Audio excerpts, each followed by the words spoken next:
Birdland Tonight is your place for Orioles post-game coverage for fans by fans. All of the hosts on Birdland Tonight are Oriole fans that are either writing blogs or doing podcasts about Orioles. Head on over to birdlandtonight.com to learn more about the hosts and other shows and websites that they're a part of. And head on over to Twitter, YouTube, Facebook, and Twitch and subscribe, follow, or like, whatever the appropriate thing is, to Birdland Sports. Finally, share, retweet, and tell your friends about Birdland Tonight so that we're all joined into the conversation after every Orioles game this year. We'll see you guys in just a couple minutes. Head on over to the comment sections on Facebook and Twitch and YouTube to start interacting now. We'll see you soon.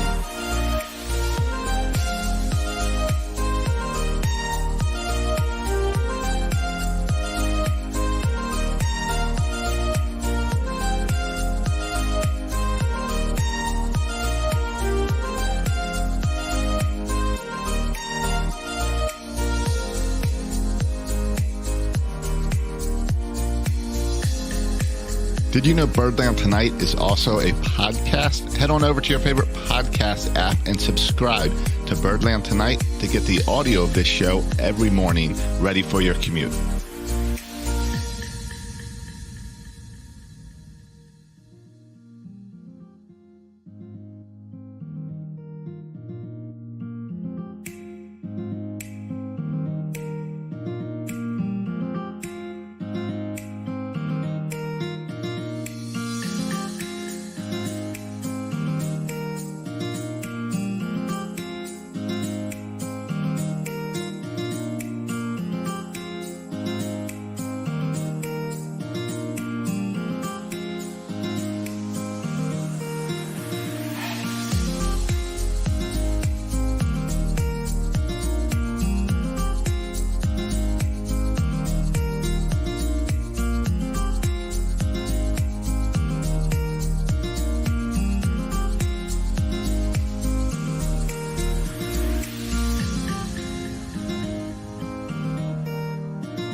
Thanks for joining us. We will get started in just 1 minute. Make sure that you have subscribed to us on your favorite social media. Look up Birdland Sports on Twitter, Twitch, YouTube, and Facebook. Like, follow, retweet, share. See you in a moment.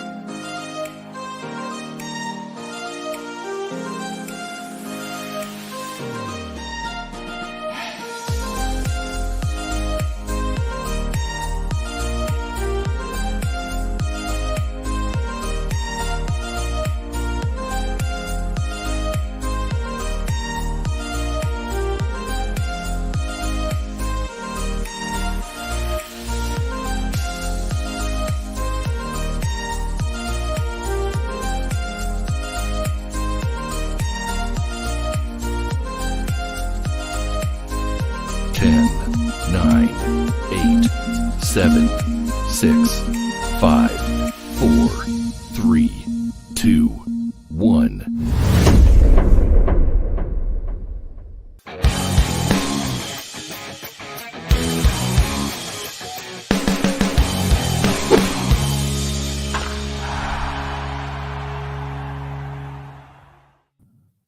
All right, Birdland, what's going on?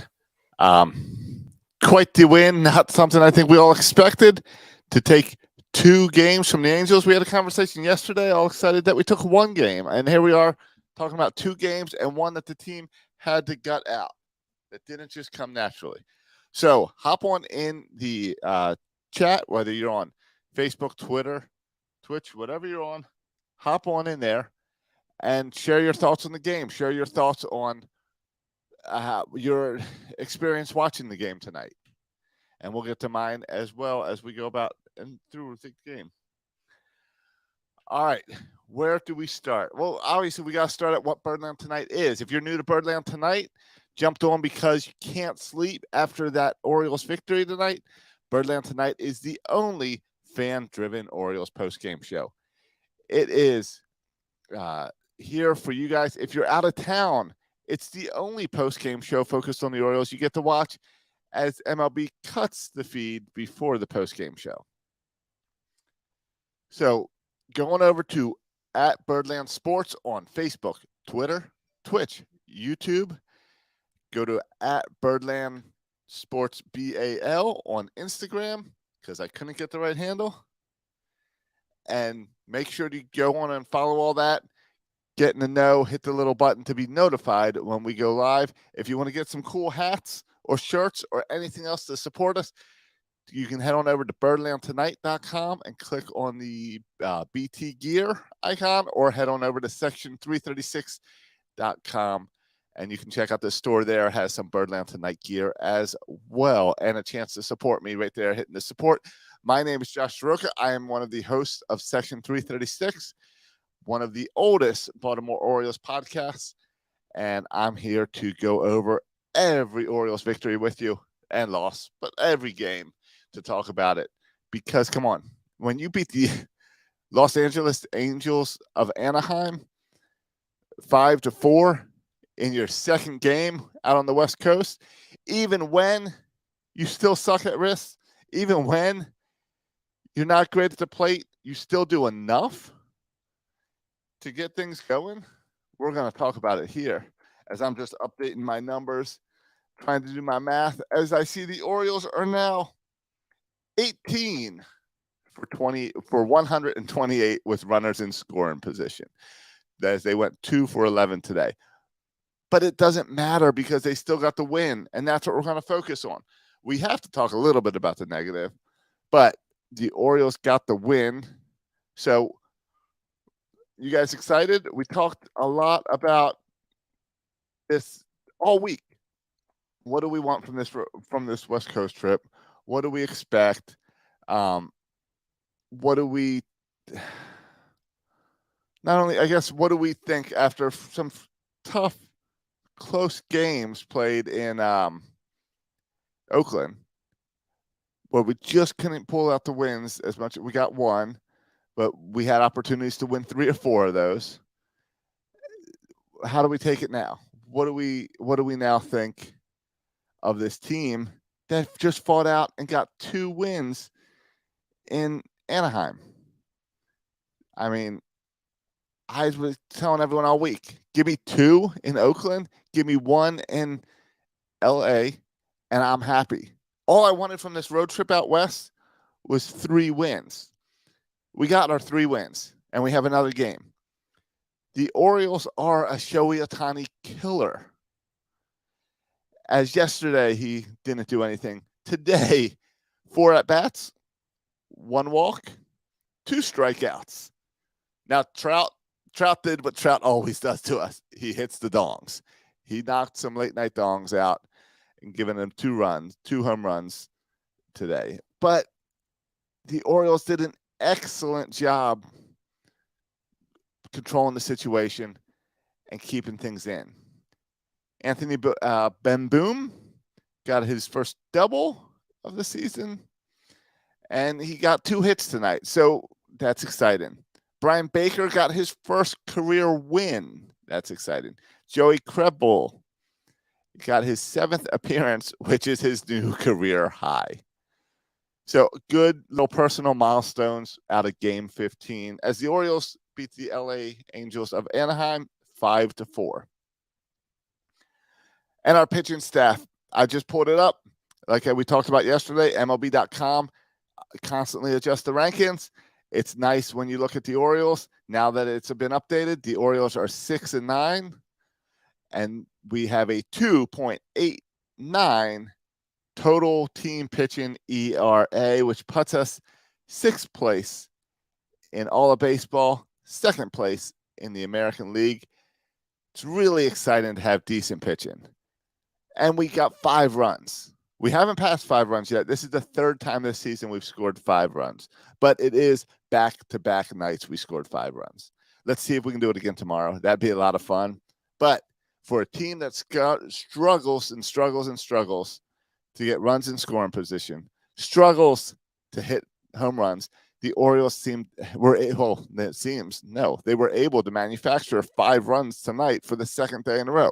That's something to be excited about on the offensive side. We got bad news as well. So, and that kind of, you know what, bad news kind of came before the game. Yeah, we struggle at the plate. Yeah, we struggle with runners in scoring positions. Yeah, we struck out 8 times. But let's talk about what we did do today. So, first run of the game, Ryan Mountcastle. Singles on a sharp line drive to left fielder, Brandon Marsh, where Cedric Mullins scores, moves Santander to third. Then Rogador, sac fly, allows Santander to score. Trout hit a home run. We all know who that goes. Brandon Marsh hits a home run, a 2-run shot, which then means the Angels are up 4-2. But the Orioles fight and gut this out. And then it was in the 7th inning. The Angels had a challenge. Call on the field was upheld, in which Trey Mancini hit a sac fly, which allowed Ben Boom to score. Cedric Mullins moved to third. Anthony Santander moved to second. And who's that guy I mentioned at the beginning of the game?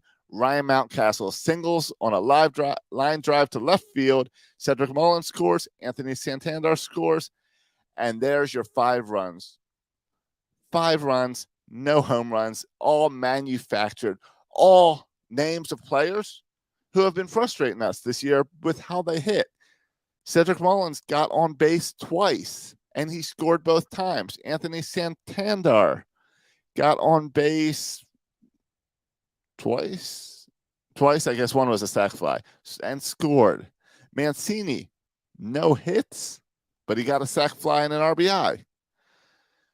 Mountcastle, 2 hits, 3 RBIs, as we just talked about. He did strike out twice. And Rogador, who we're all tired of, and I'm more tired than you, did still get us an RBI without getting a hit. Hayes got a hit tonight. Ben Boom got 2 hits, which is great to see. Nothing from Mateo, nothing from Urias, and nothing from, well, McKenna didn't get it that bad. He came in as a defensive replacement late. So, exciting stuff on the offense from a team. And, all right, it normally wouldn't be exciting, but our offense has been crap all season. So, in Game 15, we got a little bit of stuff together with the double by Ben Boom. And how many walks was that? 5 walks. Yesterday, I believe it was 1. We talked about how the Orioles had been before that more pitch selective and being patient at the plate. Looks like that turned up today as Syndergaard went 5.2 and gave up only 2 runs, but then we stuck it to the bullpen as Loop came in, or Lope, however you want to say it, and he gave up 3 runs, but not earned. So his ERA stays at 0, so he's pretty excited, happy with that personally, I assume. All right, let's look at the Orioles pitching for tonight. As Watkins went 5 innings, gave up 3 hits. 2 of them happened to be home runs to Mike Trout. 3 walks, 3 strikeouts, and walks out of there with a 2.77 ERA for the season. Again, to have a starting pitcher for the Orioles under 3, I've been waiting for a long time for that. I get we're only 15 games in. I haven't done I like MLB.com. I don't know how to use Baseball Reference and everything as good as some of you guys. Someone go look up what the start and rotation ERA was 15 games into 2021 or 2020. When was the last time we had guys where our rotation is under 3?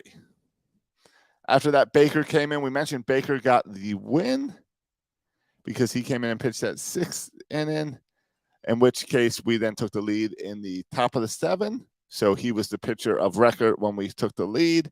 Tate came in and does what Tate does. No hits. 1 walk, 1 strikeout. Crable came in for his 7th appearance, as we mentioned. Walked a guy, but no hits. And Lopez. We talked about Lopez last night. Comes in, 1 out, gives up 1 hit, 2 strikeouts, walks out of there with a 2.0 ERA and the save. And that is, let's see, save number 4 for Lopez this year. So, hey, does that mean we have a closer? Maybe. I don't know. I know that it's not what I expected, but I'll take it. I don't know what this means for the rebuild because not many of these guys are part of the rebuild. I don't know what this means for the Orioles season this year. But right now the Orioles are 6-9, and I'm going to enjoy that. I don't know what else I can say about how else you should take that except enjoying it. Are we in first place? No. Are we still in last place? Yes. But are we better than we're supposed to be? Yeah. We're 6-9. We got a 2-game winning streak. We are 5-5 over the last 10 games. I'll take that. You know who else is 5-5 the last 10 games? The Red Sox. Yankees are 6-4. Toronto 7-3. You know who's not? Tampa Bay 4-6. Once Tampa Bay stopped playing us, they went downhill, kind of crapped the bed. Who are we better than in the American League? Well, we would be. We've got 6 wins. So does the White Sox and the Tigers. Kansas City's only got 5. Texas only has 5. Houston has 6. In the National League, how do we compare? Miami, Philadelphia, Washington all have 6. Cincinnati has 2 wins. They are 2-13. That was supposed to be us. That was supposed to be the Baltimore Orioles, 2-13. But we're 6-9. And guys, this schedule that I keep talking about, we've played great teams. We played Tampa Bay. We played Milwaukee. We've played the Yankees. We've played Oakland. Now we're playing LA. And we've won the series. It's our first series win. And we haven't had game 3 yet.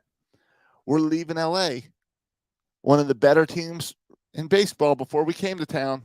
And we're leaving LA with not just a win, but the series.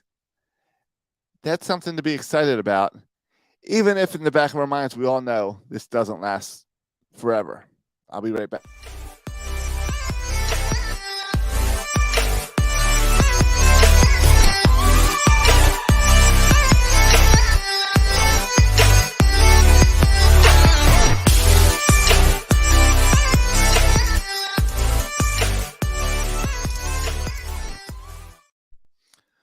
All right.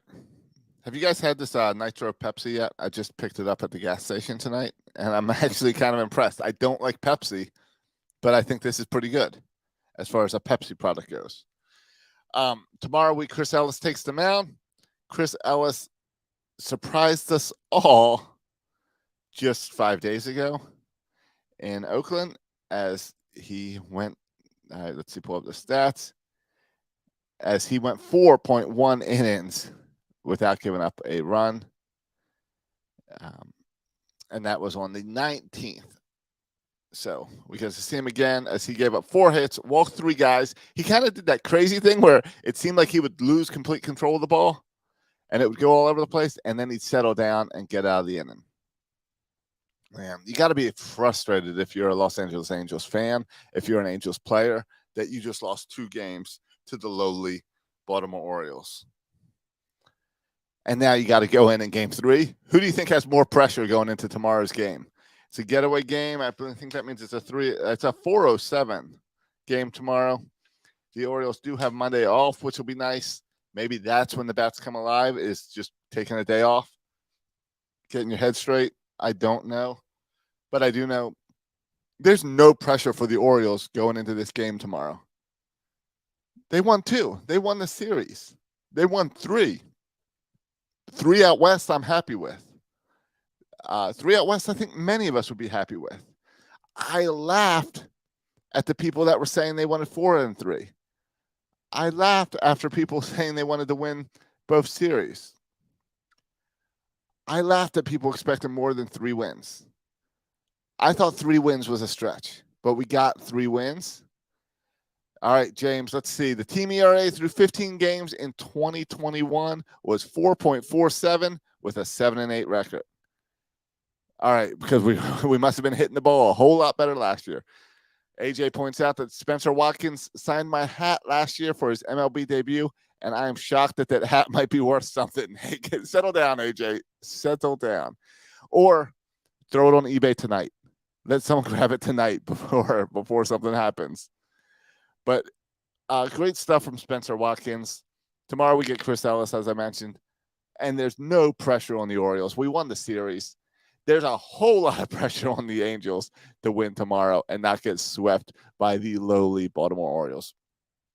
We did get some bad news before the game. This morning, I think it was this morning, that John Means tweeted out that he has decided after multiple MRIs that he is going to go ahead and get the Tommy John's surgery. We all feared that was going to be the case. Now it's confirmed. So you know what that means, out 9 to 12 months. Good thing is it's the beginning of the season, which means there's a chance he is ready for opening day next year. But at this rate, Bruce Zimmerman will be our opening day pitcher. So, but having John Means back next year is good. We don't want a John Means that struggles this year to think he's better and then hurt himself late in the year or hurts himself the beginning of next year again. We've all talked about how this year isn't much. It's all about 2023, which is why this year is so confusing when you see good pitching and you try to prep for 2023 and you didn't bring up any of your prospects yet. I mean, we have the 6th best pitching staff in all of baseball, and Grayson Rodriguez, DL Hall, and Kyle Bradish are all not here because the minors and extended spring, or Norfolk and extended spring. So I think it's good news that, James, you're exactly right. The good news is that he is getting fixed, getting the surgery quickly so that he will be ready for next year. And I think that's what we can focus on, because we all know this year, as fun as right now is, we don't expect to be having this same joy in beating the Angels come September, October. Well, maybe, but we don't expect to be in the same boat of doing this every day through September and October. Because as much as I've been saying that April is tough, it's the start of the season. Then the grind starts maybe next week, May. Is that when the grind starts in? It's getting through that May, June, July, get down to the All-Star break. June is exciting. June's when I think it's a really fun, because it's weaker teams and we should have some prospects up. AJ is pointing out this pitching coach is the best one we have since Ray Miller. I don't know what's going on with this pitching. I don't know if you can blame this pitching coach.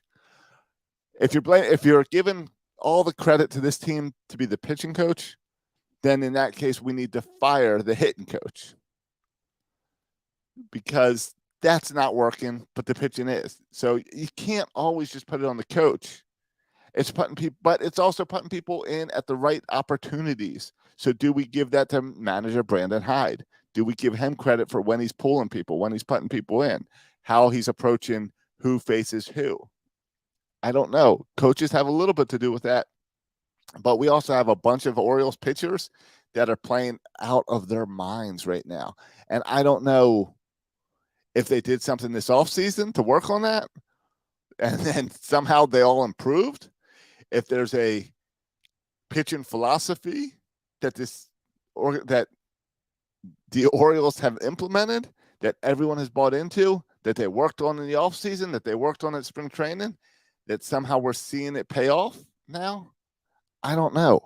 All I can do is enjoy this game by game and keep coming in here and talking to you guys about how I am shocked that the Orioles won a game again without hitting the ball with runners in scoring position. James wants to talk about Mancini's hard hit percentages and that his XBA, expected batting average, is a 345. He's killing the ball right at defenders every time. All right, James, why don't you pull up some stats about Chris Davis's XBA also, as the shift killed him. Mancini, you're right. He's hitting the ball hard. I feel like when I watch Mancini, so many times the ball comes off the bat And I'm like, oh, there's some bad luck. That's just bad luck. And he hits it. We've all been there. I had a game like that this week with my softball where I crushed the ball, one of my best hits, gets all the way back to the fence and the guy catches it. I don't know why that guy was even back there because I never hit the ball back there. This should have been clearly off his head, but for some reason he was playing back on me. That happens, and it's got to be so frustrating for Mancini because he's told all the time, oh, good contact, way to hit the ball. But bad luck because the guy is always there to catch the ball. So, yeah, I'd love to see Mancini get up to that 345, but we're going to have to start getting the ball to drop in there or clear the fence. The home runs are way down for the Orioles this year. The patience at the plate is great. AJ, should we bench Mullins and Hayes and call up Stowers?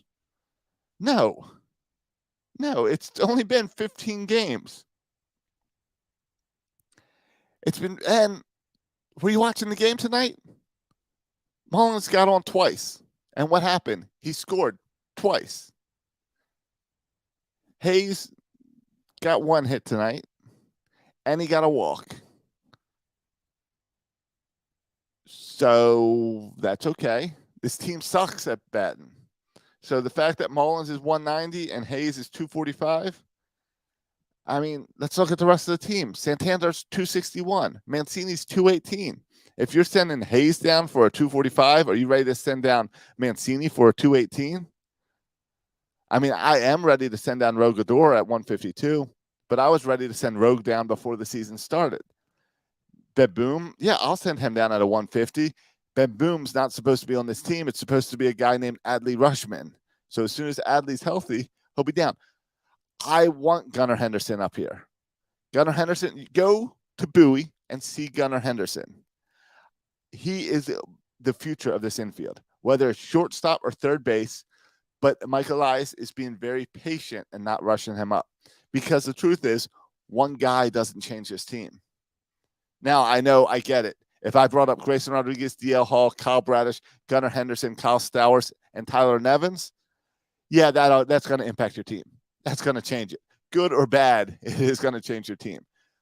But no one makes a move where they bring up six guys all at once. It's one guy at a time. And at this point in the season, one guy is not going to change your team, especially when you're not supposed to do anything and you happen to just be pitching out of your mind. Yeah, James, I was just joking about Chris Davis. I know that Mancini's XBA is better than Davis's because Davis had a whole bunch of strikeouts that hurt that XBA. It's the long ball. Mancini should have some more long balls by now, and that would have helped out that average. The ball is not carrying. I don't know if they've changed the ball again after saying they didn't change the ball when it was shooting out of the ballpark. I don't know if it's a new humidifier thing they're using or what. But, yeah, Westberg is ready to come up. Gunnar is in Bowie, so he'll be up here eventually. I'm not even worried about those guys right now because the guys who are currently on the Orioles are making it fun to watch the games. And those other guys, they'll be ready next year or the year after. Remember, the Orioles have the number one farm system in baseball. And they're doing that, and they want to build it so that they are always in the top 10 farm system. When Adley comes up, that makes your farm system drop. Where the interesting thing to me is when they try to build a farm system that's going to be good for a long time, where does the ranking of the farm system go when you bring up Adley, Grayson Rodriguez, Kyle Bradish, and DL Hall? You bring all those guys up by the end of the season, where does our farm system get ranked next year? They're trying to build it so you always have someone there ready to go. And that takes patience. Like I said, right now, the Baltimore Orioles, the Major League squad, has a better record than the Rangers, Nationals, and Reds. They're tied with the Phillies and the Diamondbacks. Let's see some power rankings come out. This is where it gets interesting. We just beat the Los Angeles Angels 2 games in a row. Does that improve our power rankings? Or are we still number 29 or 30 as the power rankings come out in the next day or two? Sundays and Mondays seem to be the power rankings. Let's wait and see. Is 2 wins in LA enough for national reporters to start paying attention to a little bit more than was Mancini right or wrong when he walked back to the bag and then got tossed because he got tagged out. Let's see a story about, hey, guys, wake up, ESPN, Sports Illustrated, the Athletic national reporters, Ken Rosenthal, Baseball Tonight, Buster Olney. Take a moment and look at this Orioles pitching staff. Try to explain to me how our rotation and bullpen is batting a 289 with guys that you don't know, with Bruce Zimmerman and Spencer Watkins and Chris Ellis, with Tyler Wells and Alex Wells, with Felix Bautista, with Brian Baker, who I didn't think was a real guy until I saw him run out on the field, with the most generic name possible, Brian Baker, with Lopez, with Keegan Aiken. Guys, outside of Baltimore, take a moment and explain to me what's going on with this team, because they're facing good teams. They're having great pitching. They're having great control. Maybe it's the pitch com. Maybe they've never understood what the catcher is saying, and pitch com's now putting them on the same page. I don't know what it is, but I know it's fun to watch. I know it's exciting to watch, and I know that's why I'm going to be watching tomorrow's game too. I always got to look. 4 o'clock, right? 4:07. Yep. And we'll probably be here because the Orioles are finishing out the series in LA tomorrow. Chris Ellis versus Suarez. You guys know how good Suarez is? He's got a 5.19 ERA in 8.2 innings. He's got 5 strikeouts. You know what's better than him? Our entire pitching staff. We have a chance against this guy. 5.19 ERA means he puts up an average of 5 runs a game per 9 innings. 5 runs we put up the past 2 days. Maybe we can do it again tomorrow. Yes, pitchers are a major. Yes, Slicker Joe, you are correct. Both catchers are a major upgrade than Pedro Severino. I'll give you that. I can't believe we beat Thor tonight. Is he the same guy? Is he the same guy that was in New York? I don't know. The season will play out, and we'll see. I don't know. I was more focused on the fact that the Orioles are Shohei Ohtani killers. But we'll find out. I'm also glad we're not facing Shohei on the mound. So enjoy this win, Birdland. Enjoy every win, because we don't know how many we'll see this season. And let's see what the Birds do tomorrow as they finish out this series. 4 o'clock start tomorrow. You're going to want to watch the game because there's no game on Monday. We get an off day on Monday. The most fun thing to do the day before an off day is to win. If the Orioles win on Sunday, you get to enjoy that all the way until Tuesday. Let's hope the Orioles can do that. Let's see what happens. James, you're completely right. Thor is not the same guy at all, but he has looked good in his rediscovery phase. Let's just hope that the Dark Knight can do the same thing for us later in the season. All right, guys, let's talk tomorrow. Go O's.